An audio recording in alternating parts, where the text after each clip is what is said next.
প্রিয় খামারি ভাইয়েরা, আজকে আলোচনা করব গরুকে বাদ যাও বা মার কেন খাওয়ানো যাবে না। গরুর স্টমাক বা পাকস্থলী 4 ভাগে বিভক্ত। এক হচ্ছে rumen, 2 number reticulum, 3 number abomasum, 4 number হচ্ছে ওমেজাম। স্বাভাবিকভাবে আপনি গরুকে খাবার দিলে সেই খাবারটা প্রথমে রুমেনে যায়, তারপর আবার মুখে চলে আসে। কিন্তু খুদে ভাত বা মার জাতীয় খাবার যদি গরুকে দেওয়া হয়, সেগুলা খাওয়ার পর রুমেন থেকে বাইপাস দিয়ে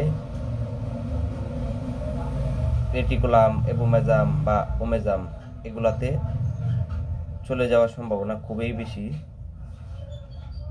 রিপিট করে আবার মুখে আনতে পারে না, যার কারণে ভাতে প্রচুর পরিমাণে কার্বোহাইড্রেট থাকে। এই কার্বোহাইড্রেটের কারণে প্রচুর অ্যাসিডিটি সৃষ্টি হয়। অ্যাসিডিটি সৃষ্টি হওয়ার ফলে প্রচুর পরিমাণে গ্যাস হয় গরুর পেটে, পেট ফেঁপে যায়, অনেক সময় পাতলা পায়খানা হয়, পায়খানা বন্ধ হয়ে যায়, গরু মারা যায়।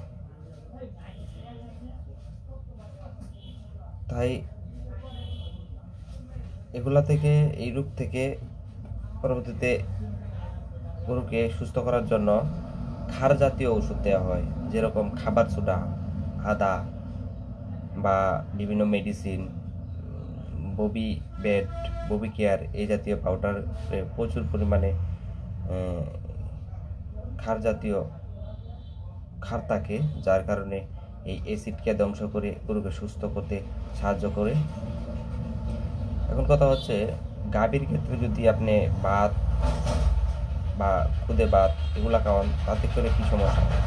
গাভীর ক্ষেত্রে এগুলা দেওয়ার কারণে আপনার দেখবেন যে গাভীর ঘন ঘন পাতলা পায়খানা হয়, পাশাপাশি বেশি অ্যাসিডিটির ফলে ফ্যাট তৈরি হয় গাভীর প্রজননে, ওভারিতে, অর্থাৎ যে জায়গায় আপনার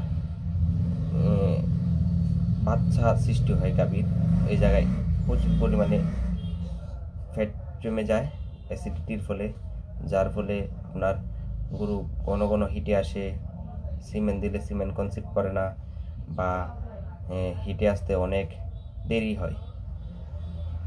আর ফ্যাটেনিংয়ের ক্ষেত্রে, অর্থাৎ মোটা তাজাকরণের ক্ষেত্রে ভাত যাও বা মার কি ক্ষতি করে, এটা হচ্ছে ভাত খাওয়ার ফলে প্রচুর পরিমাণে অ্যাসিডিটি সৃষ্টি হয়। এটা আগেও বলছি আমি। এই অ্যাসিডিটির ফলে গরুর পেটে, অর্থাৎ লিভারে ফ্যাট হয় বা পেট বড় হয়ে যায়।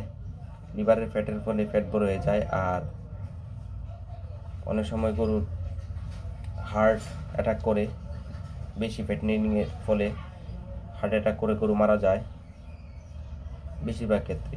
তাই বলছি, আপনারা বাদ যাও এগুলা থেকে বিরত থাকুন গরুকে সুস্থ রাখতে। ধন্যবাদ।